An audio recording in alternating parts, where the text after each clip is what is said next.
Hello, my name is Michael McCabe, Product Manager for RFID at Pepperl+Fuchs. Welcome to part 2 of the series on RFID and IOLink.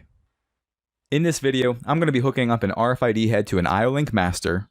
I'll discuss what cable is needed to do so. Also, I'll discuss the coding and the pinning of that cable. I'll also review the LEDs of the RFID head, and finally show you the home tab of the web interface. Alright, so let's get started. I'm going to be hooking up the F61 RFID head seen here in the middle. The two other high frequency housing types are also shown, the 18GM and the flat pack. So first, if you've ever been in the field, you've likely seen the inside of a control box. Maybe the PLC, seen here on the left, is in there with a large amount of wires connected to it. Those wires going out to sensors like my RFID head.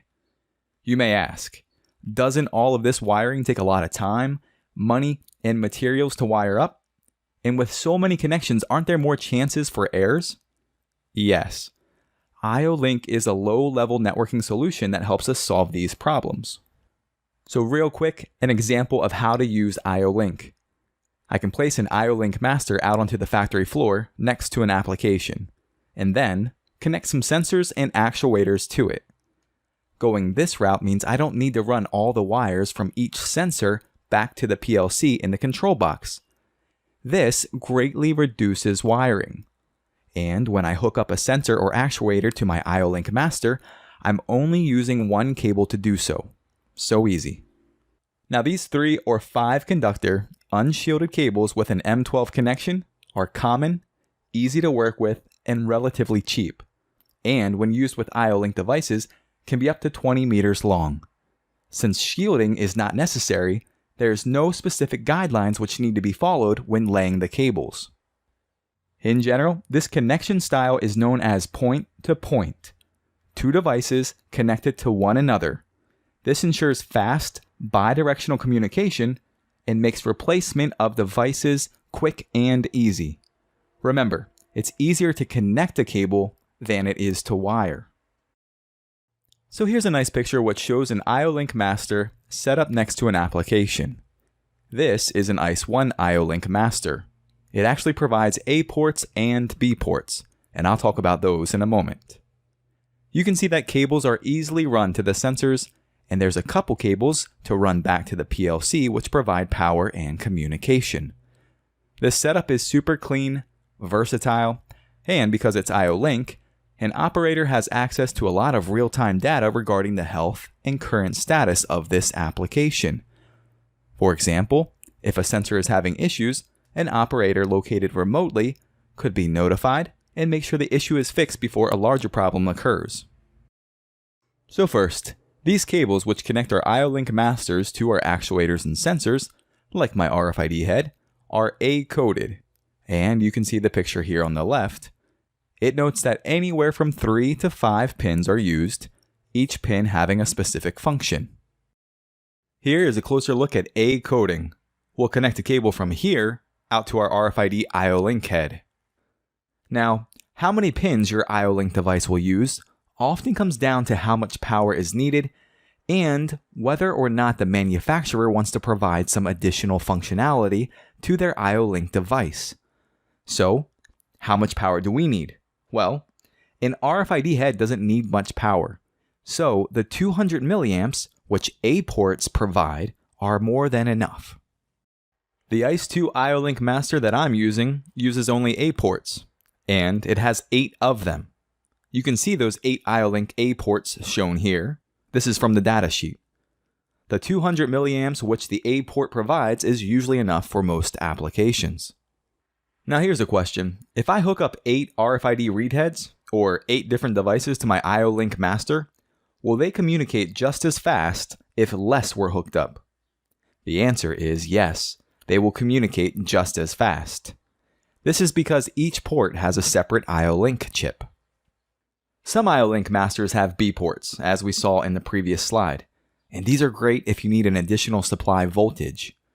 You'll need more power if running something like a valve actuator. In that case, all 5 pins of the cable would be needed, because the additional supply voltage will be connected via pins 2 and 5.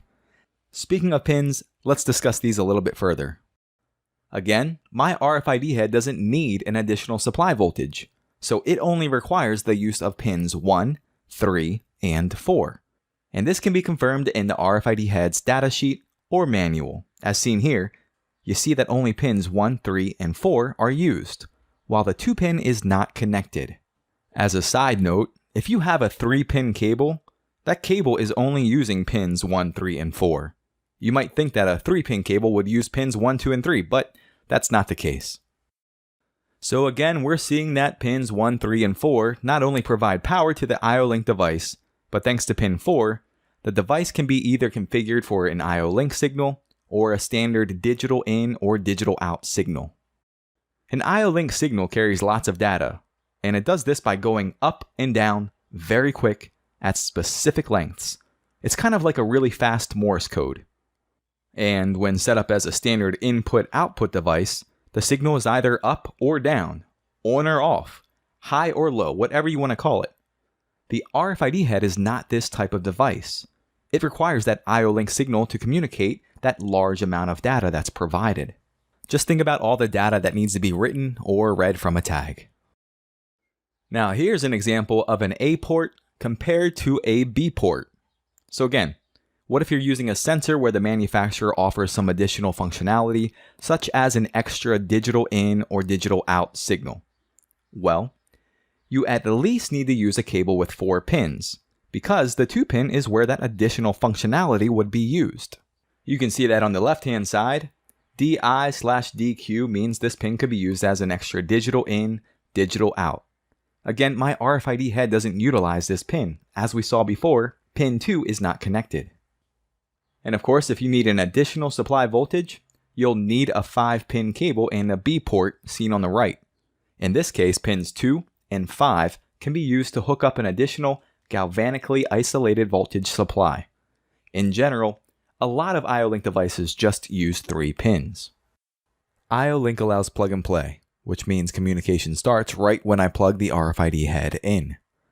I can see this by noticing the LEDs.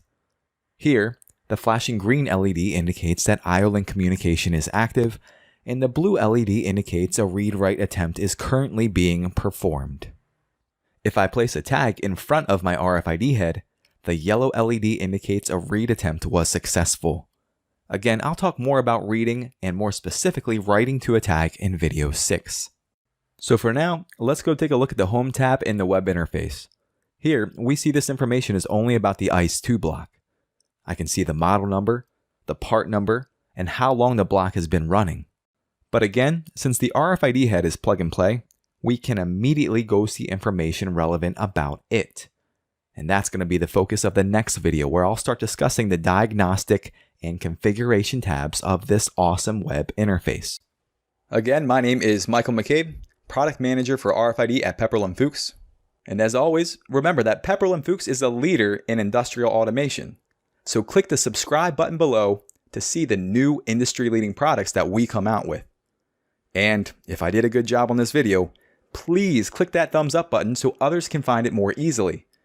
Remember, if we don't tell YouTube what's important by giving it a thumbs up, we're going to keep seeing only those shocking and crazy videos, which can be fun, but they're not helping us to become the intelligent professionals that we aspire to be.